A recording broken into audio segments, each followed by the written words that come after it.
धन्यवाद सभापति महोदय। हम ही को कातिल कहेगी दुनिया, हमारा ही कत्लेआम होगा। हम ही कुएं खोदते फिरेंगे, हम ही पे पानी हराम होगा। सभापति महोदय, सन 1947 में दिल्ली की जामा मस्जिद की तारीखी सीढ़ियों पर खड़े होकर के भारत रत्न मौलाना अबुल कलाम आजाद साहब ने कहा था कि मुसलमानों कहां जा रहे हो, यह है तुम्हारा मुल्क, यहां तुम्हारे आबाओ अजदाद की कब्रें हैं। उस वक्त मौलाना आजाद की ये सदाएं सुन करके लोगों ने अपने सरों की गठरियां उतार करके रख दी थी।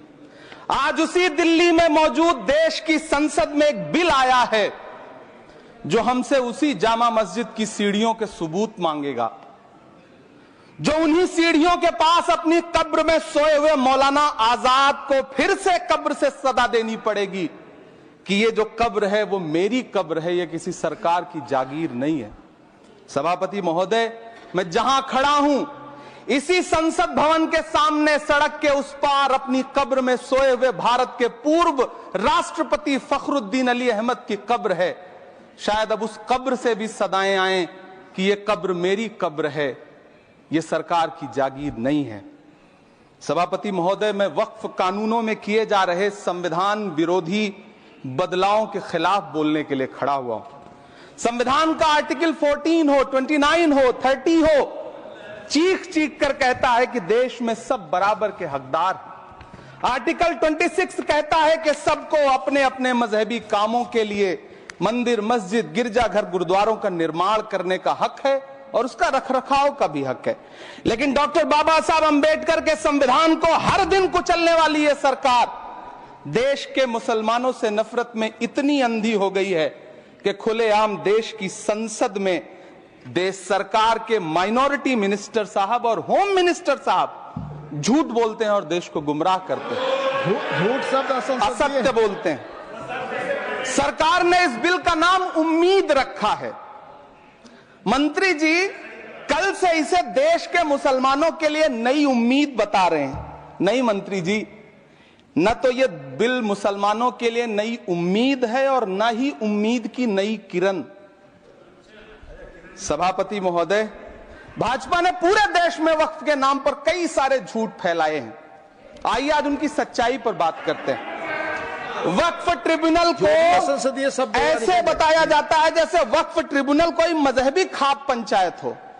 सभापति महोदय, जबकि सच्चाई यह है कि वक्फ ट्रिब्यूनल भी तो सरकारी न्यायिक विभाग है जिसमें सरकार द्वारा नियुक्त जज होते हैं, जिसमें प्रशासनिक अधिकारी होते हैं, कहीं ऊपर से थोड़ी आ गए।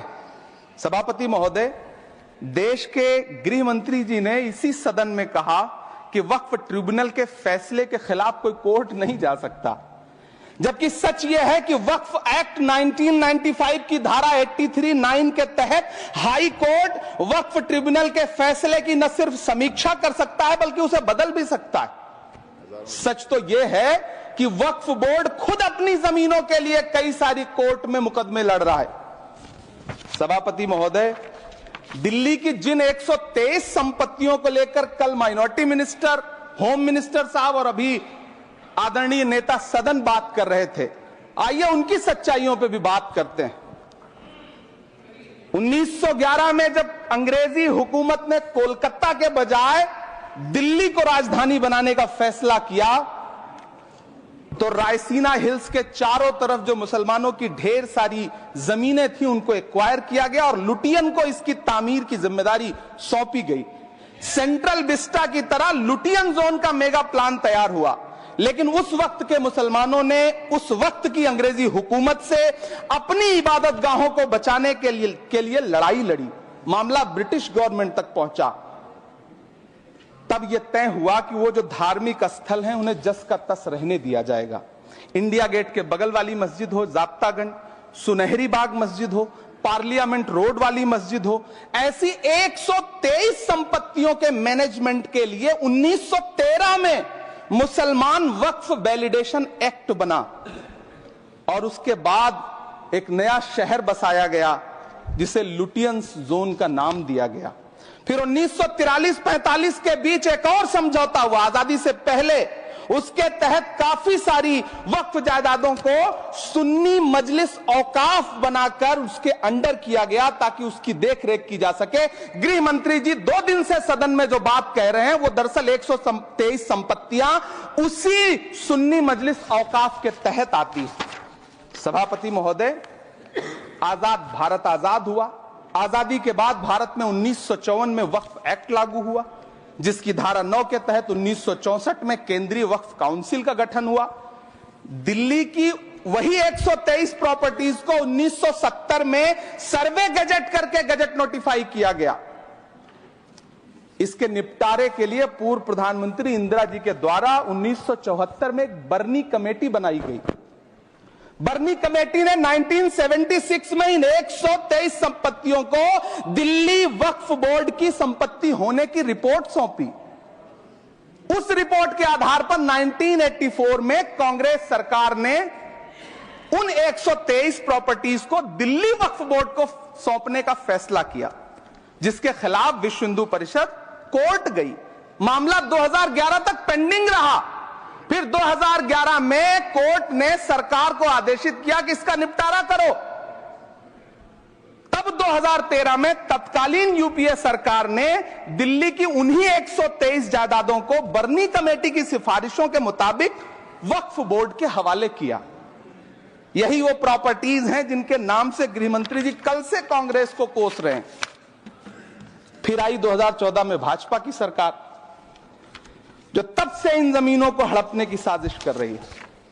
जिस बिल को मुसलमानों के हुकूक की हिफाजत करने वाला बिल बताया जा रहा है, उसी को पेश करने के लिए और उस पर बात करने के लिए लोकसभा में भाजपा सरकार के पास एक भी मुस्लिम सांसद नहीं है। जिस वक्त, मैं लोकसभा कह रहा हूं, सुना करिए, जिस वक्फ बिल को मुस्लिम महिलाओं को हक दिलाने वाला बताया जा रहा है, उसे संसद में पेश करने वाली पार्टी के पास न तो राज्यसभा में, न लोकसभा में, न देश की किसी विधानसभा में एक भी मुस्लिम महिला सदस्य नहीं। कल किरण रिजिजू जी कह रहे थे कि रेलवे की जमीनें देश की जमीनें हैं, डिफेंस की जमीनें देश की जमीनें हैं। हां मंत्री जी, हैं, बिल्कुल हैं। ये जो वक्फ की जमीनें हैं, ये हमारे पुरखों ने धार्मिक कामों के लिए डोनेट किया है। तो हम भी तो इसी देश के नागरिक हैं, हम भी तो इसी देश के बेटे हैं। तो वक्फ की जमीनें भी तो इसी देश की जमीनें हैं, उनको पराया क्यों बोलते हैं आप? सभापति महोदय, अशफाकुल्लाह खान जब फैजाबाद की जेल में फांसी के फंदे पर झूल रहे थे तो इसी देश की जमीन के लिए झूल रहे थे ना।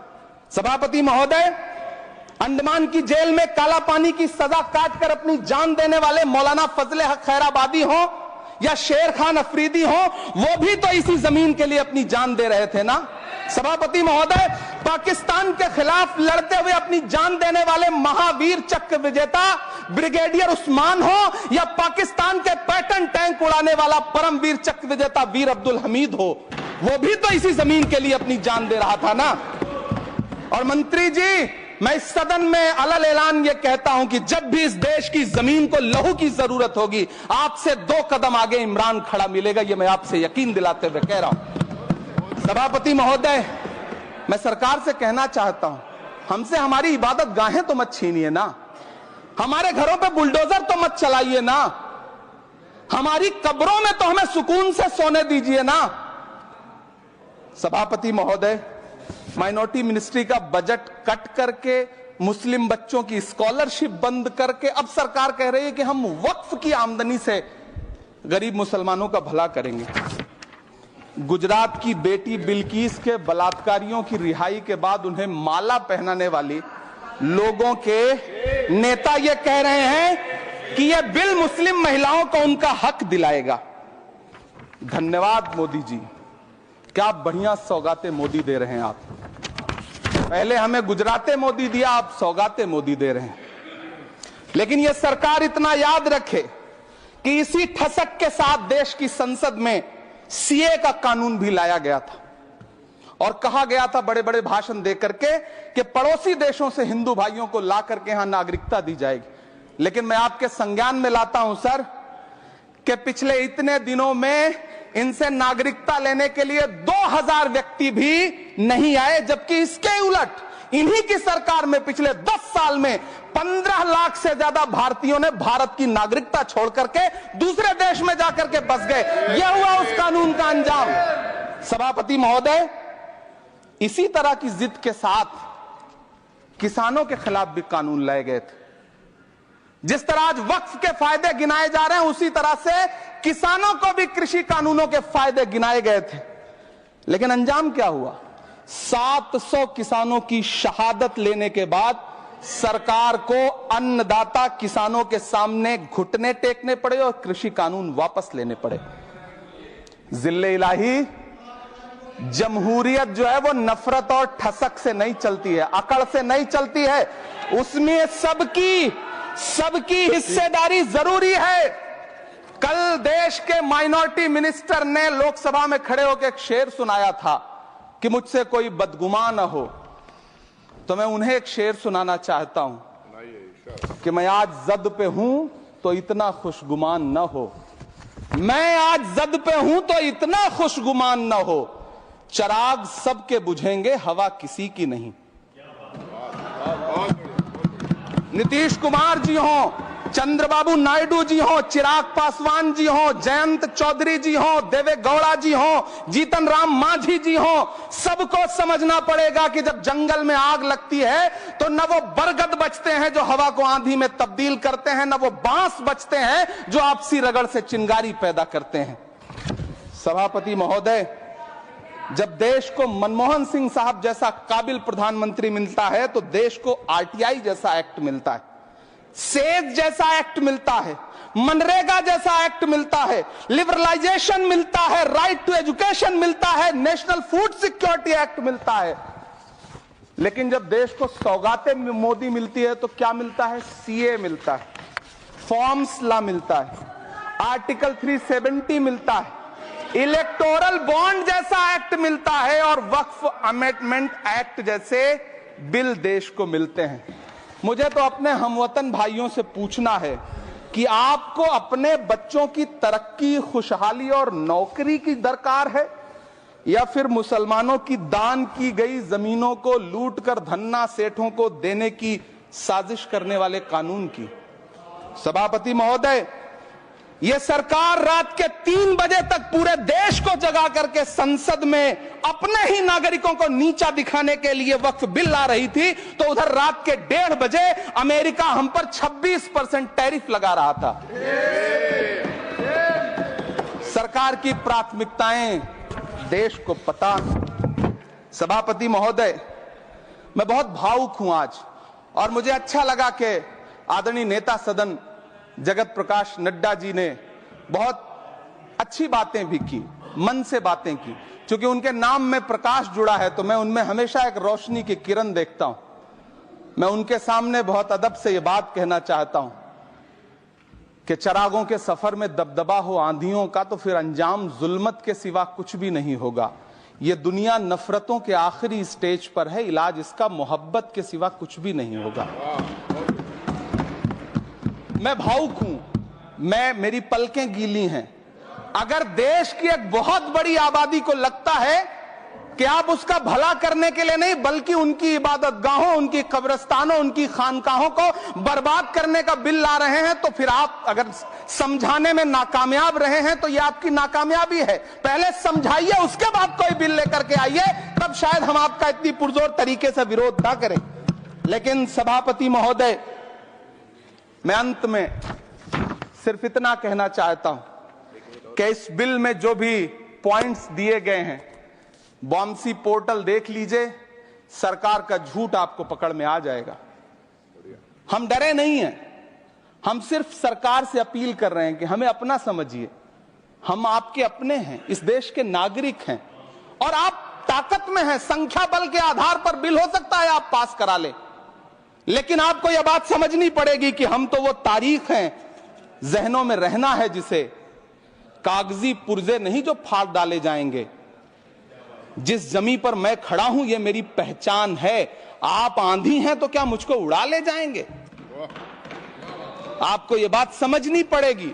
आपको अगर इतना विपक्ष की तरफ से पहले जेपीसी में इतने सारे पॉइंट्स आए और उसके बाद कल से लोकसभा में और राज्यसभा में सुझाव आप सुनने को तैयार नहीं है, लोगों की शंका को दूर करने के बारे में आप बिल्कुल सोच नहीं रहे, बस आप कह रहे हैं यह बिल उम्मीद की नई किरण है। नहीं साहब, इसे भले किरण जी लेके आए हैं, लेकिन ये उम्मीद की नहीं बल्कि नाउम्मीदी की किरण है। और इस देश की एक बहुत बड़ी आबादी इस बात से खदशे में है, शक में है कि आप सीधे उनकी जमीनों को लूट करके धन्ना सेठों को बेचना चाहते हैं। मेरी अब भी आपसे अपील है कि इस बिल को वापस लीजिए। यह बिल कहीं से आपके अपने नागरिकों के लिए अच्छा नहीं है। यह बिल सिर्फ इस देश के मुसलमानों को नीचा दिखाने का और अपने एक ऐसे मतदाता वर्ग को खुश करने का बिल है जिनको इस बिल के पास हो जाने से कुछ मिलेगा भी नहीं।